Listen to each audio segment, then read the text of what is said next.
नर्मदे हर।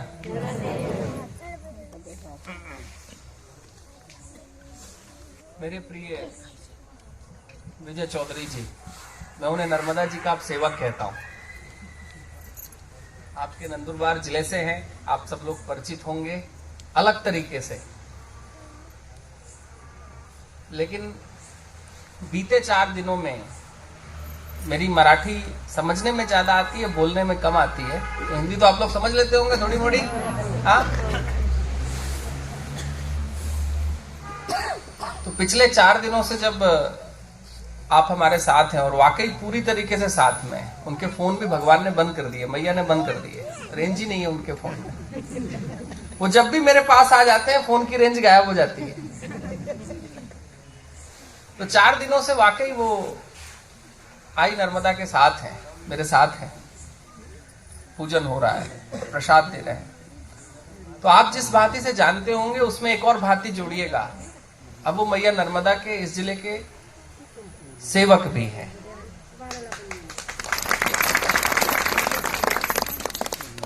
जिन भागों में उनका जाना पिछले कुछ वर्षों में हुआ नहीं था, मैया ने वहां तक उनको खोज के बुला लिया, वहां भी पहुंच गए। और विजय जी ने कहा कि 4 दिनों में कोई गलती हुई हो, ऐसी गलती बार बार करे तभी तो मैं बार बार आऊंगा। अगर ऐसा होगा नहीं तो मैं पहुंचूंगा कैसे। विजय जी के साथ बैठे हुए आपके मोलगी शहर के सारे लोग, सामने आप लोग बैठी हुई मैया लोग, छोटे छोटे बच्चे, मैया का रूप धरे ये बच्चे, आप सभी लोग, आप सबके बीच आकर मैं जब से शूलपाणेश्वर क्षेत्र में प्रवेश किया हूं, मध्य प्रदेश में जब शूलपाणेश्वर के 2 दिन मैंने बिताए, जहां से शूलपाणेश्वर के पहाड़ शुरू हो जाते हैं, और उसके बाद पूरा समय कहीं महाराष्ट्र का है, 1 दिन 1.5 दिन मान लीजिए कि गुजरात का पड़ता है 35-40 किलोमीटर, नहीं तो पूरा क्षेत्र जो शूलपाणेश्वर का है वो कहीं महाराष्ट्र में। मैं जब से घुसा, जब से मैंने झटकर नदी पार करके महाराष्ट्र में आया, तो जितना प्रेम इस क्षेत्र के लोगों ने, जिनके पास हम समझते हैं बहुत कुछ नहीं है, जो जंगलों में कहीं रह रहे हैं, पहाड़ों में रह रहे हैं, छोटी छोटी फसलें हैं, लेकिन उन सब के बाद भी जितना प्रेम मुझे और मेरे साथ चलने वाले सारे परिक्रमा वासियों को दिया है, उसके लिए मैं आप सभी नंदुरबार जिले का और आप सभी लोगों का बहुत बहुत साधुवाद देता हूं।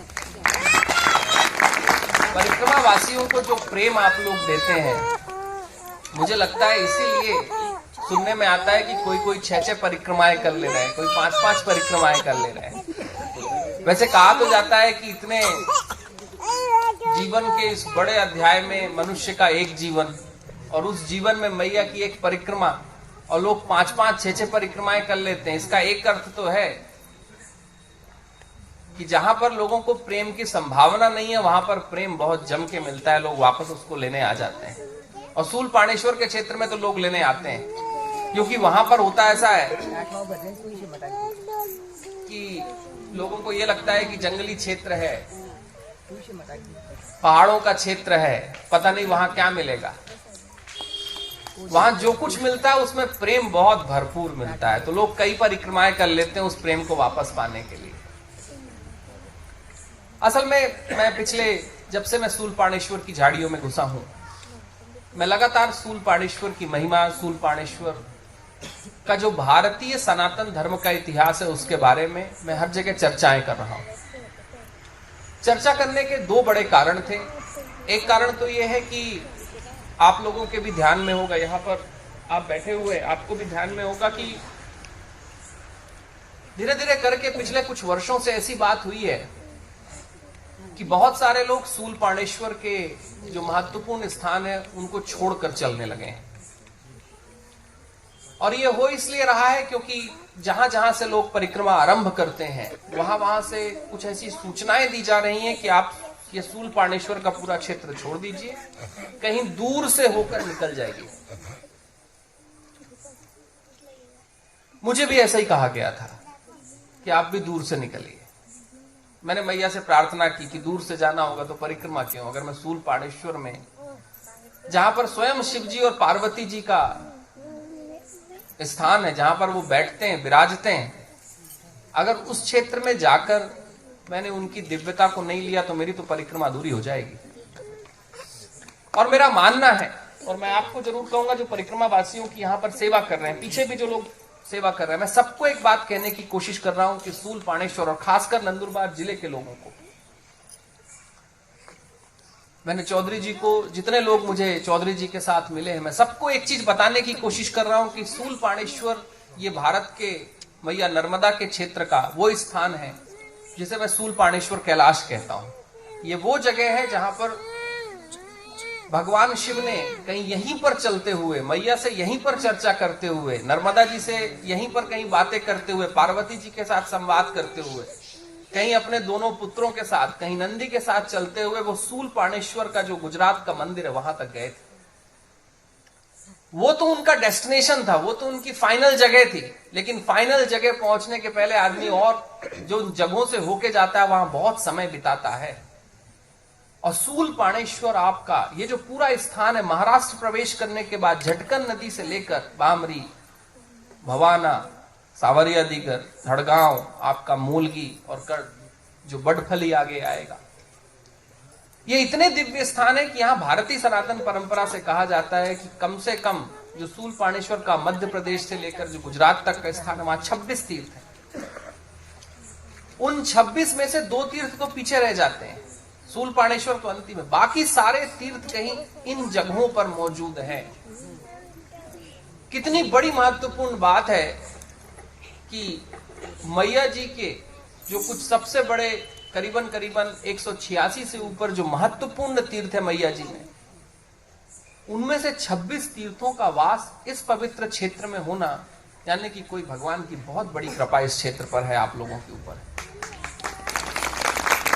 मुझे लगता है, मैंने कल धड़गांव के वासियों से कहा कि आप लोग तो मोक्ष के अधिकारी हो गए क्योंकि आप लोग तीर्थ क्षेत्र में निवास कर रहे हैं। और हमारे यहां तो कहा जाता है कि जो तीर्थ में रहता है, जो तीर्थ में जल पीता है, तीर्थ के भोजन करता है, वो मोक्ष का प्रथम अधिकारी अपने आप ही हो जाता है। तो आप लोग तो है, अधिकारी है ही है।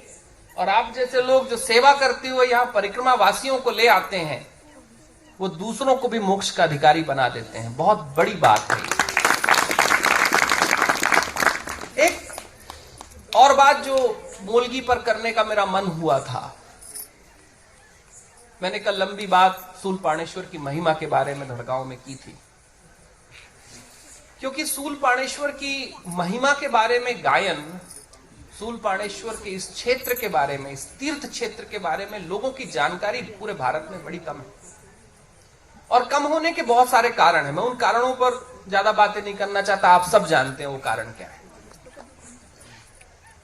लेकिन एक बात जरूर है कि मुझे लगा कि मेरे साथ बहुत सारे युवा लोग चल रहे हैं, यंग बच्चे चल रहे हैं, जवान लोग चल रहे हैं।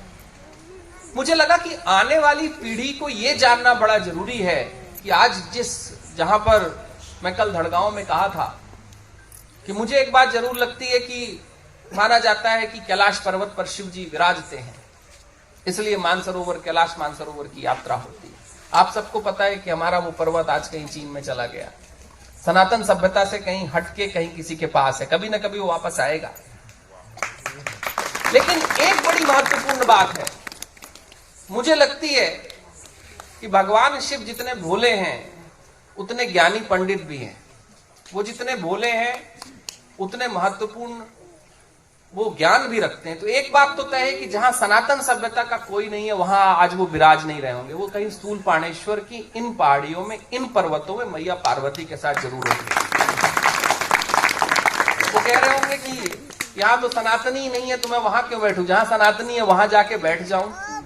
और ये क्षेत्र वही है, भगवान शिव ने अपने जो हमारी पुराणों की कथाएं आती हैं, जो शास्त्रों की कहानियां आती हैं, बहुत कम जगह रही है जहां पर भगवान शिव ने कहीं किसी चीज का स्पर्श किया है, अपने हाथ से किसी को टच किया है, चाहे वो पत्थर हो, इंसान हो, देव हो, बहुत कम जगहों, बहुत कम ऐसा हुआ है जो कहानियों से कहा जाता है कि उन्होंने विभिन्न स्थानों पर घूमे हैं, चले हैं, विचरण किया है जिसको कहते हैं।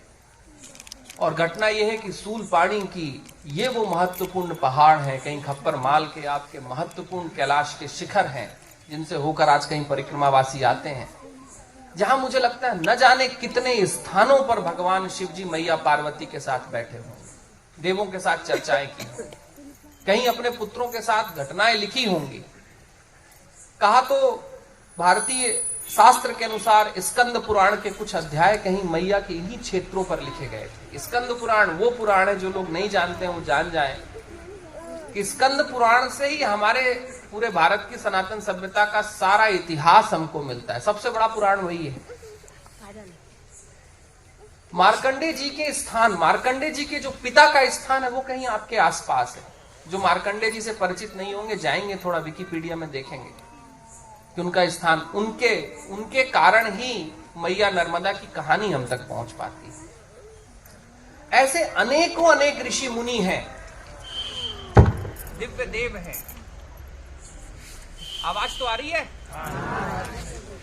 जिनके कारण जो लोग यहां पर बैठकर आराधना करके गए थे, जो लोग यहां पर पूजा पाठ करके गए थे, जिन्होंने यहां पर कहीं मैया के किनारे बैठकर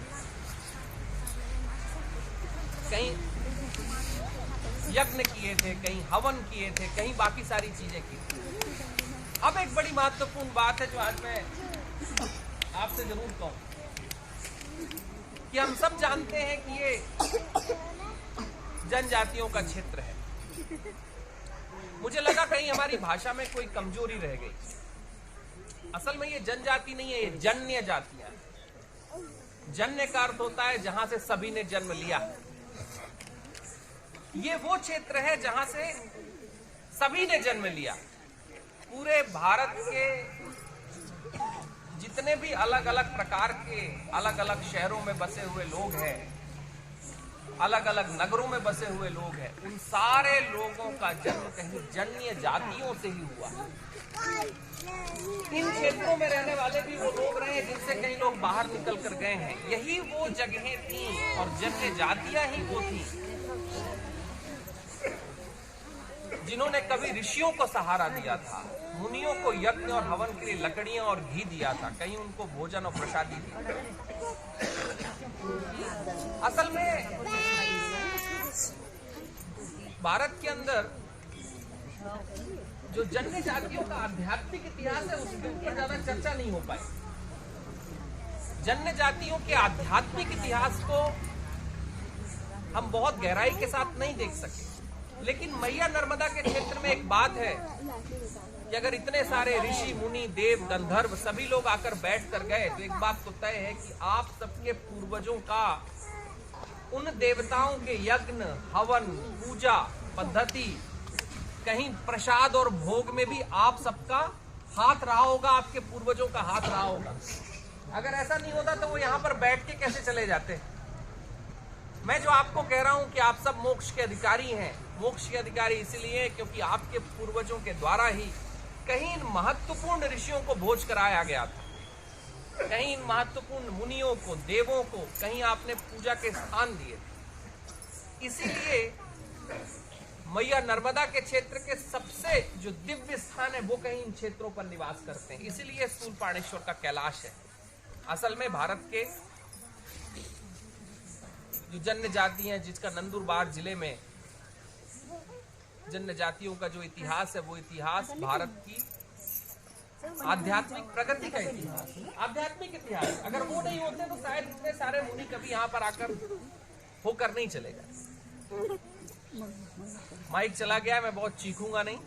एक बात अंत में जरूर करूं, माइक भी ऐसे ही समय पे गया है जब मैं ज्यादा चीखना नहीं चाहता हूं। होता है, मैया ऐसा करती है। एक बड़ी महत्वपूर्ण बात है जिसको करके हम सभी प्रसाद में जाएंगे, और मैं हर जगह पर एक बात कह रहा हूं, मैं वहां की मैया लोगों से कह रहा हूं, आने वाले बच्चों से कह रहा हूं और आप सभी लोगों से कह रहा हूं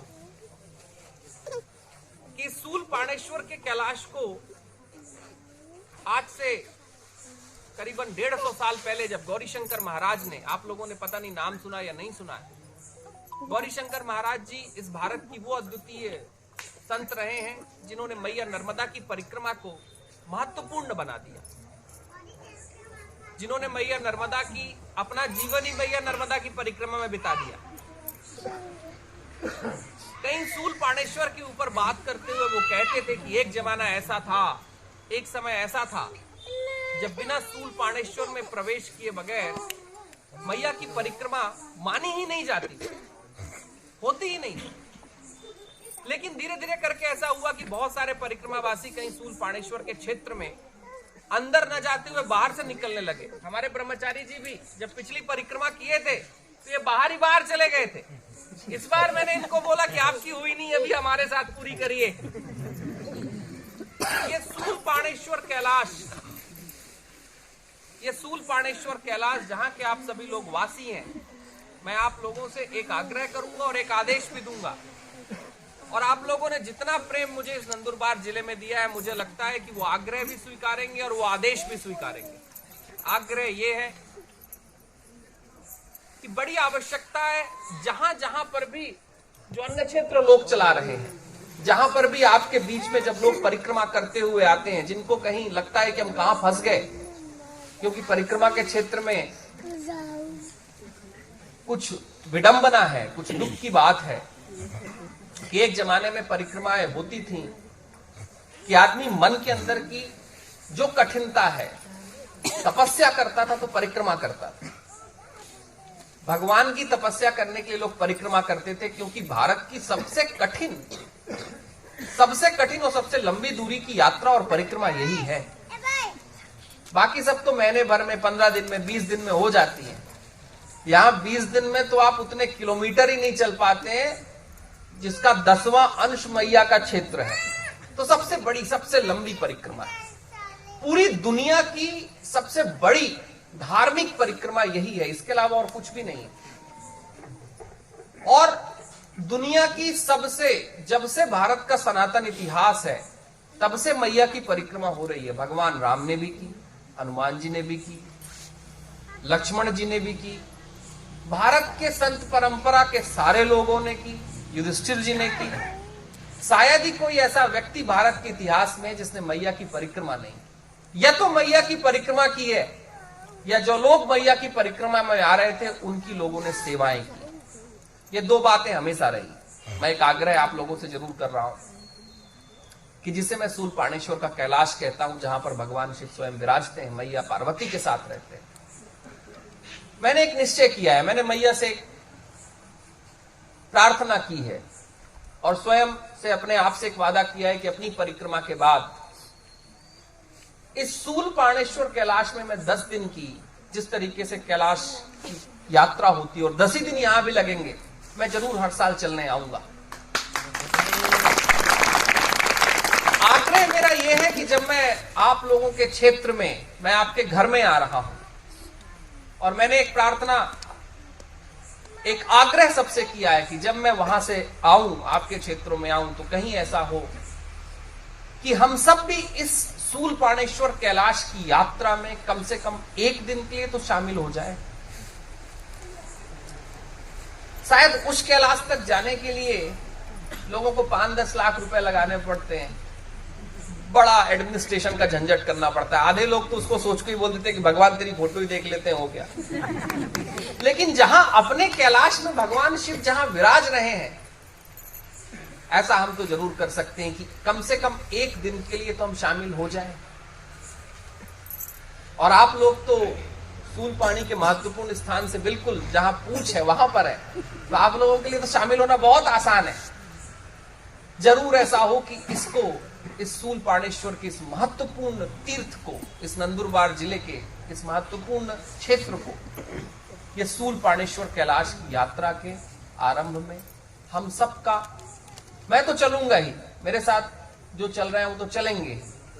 अगर आप सब भी चले तो एक बात जरूर होगी कि जो लोग कहीं भगवान के दर्शन करने जाने की, उनकी कैलाश की इच्छा होती थी, जो वहां धन के कारण नहीं पहुंच पाते थे, कहीं प्रशासनिक कारणों से नहीं पहुंच पाते थे, वो इस सूल पाणेश्वर कैलाश की यात्रा कर पाएंगे। और आप लोग उनके लिए कहीं मोक्ष के अधिकारी बनेंगे। इससे बड़ा सत्कार्य और कुछ नहीं हो सकता। और अब एक आदेश जरूर दूंगा, ये तो आग्रह था, आदेश ये है कि सूलपाणी के तीर्थ में आप लोग निवास करते हैं। ये महत्वपूर्ण तीर्थ क्षेत्र है। मैंने नंदुरबार के सभी लोगों से एक आदेश दिया है कि हम इस तीर्थ क्षेत्र में हैं, तो हम इस तीर्थ क्षेत्र के बारे में स्वयं भी जाने और जो लोग आ रहे हैं उनको भी हम परिचित कराएं। हम सब के 10-10 लोग होंगे जिनसे हम परिचित होंगे, जो हमारे रिश्तेदार हैं, जो कहीं यहां वहां रहते होंगे। वो आपसे मिलने आते होंगे तो हो सकता है मोलगी आते हो, लेकिन अब वो मोलगी ना आए, अब वो सूलपाणेश्वर कैलाश के तीर्थ में आए। अगर आपने इतना कर दिया तो आपने भारत की एक बहुत पुरातन परंपरा को पुनः जीवित कर दिया। और ये हो गया तो मेरे लिए बड़ी सुखद बात इसलिए होगी कि कई सारे एडमिनिस्ट्रेटिव रीजन से मैया का बड़ा आशीर्वाद है कि 2-3 बार ऐसा हुआ, और ये मैया की कृपा मानता हूं कि 2-3 बार ऐसा हुआ कि कैलाश जाने का कुछ लोगों ने बोला कि गुरुजी कैलाश चलेंगे, और हर बार अंत में आते आते मैंने बोला कि नहीं। कहीं कुछ ऐसा था जो मुझे लग रहा था कि नहीं, और मेरी शिव जी में मेरी आराधना के प्रथम स्तंभ शिव जी हैं। मैंने बोला नहीं। कहीं ना कहीं ऐसा हुआ कि लगातार 5 साल से, कोविड के पहले से बात चल रही थी, हर साल जाना है जाना है जाना है।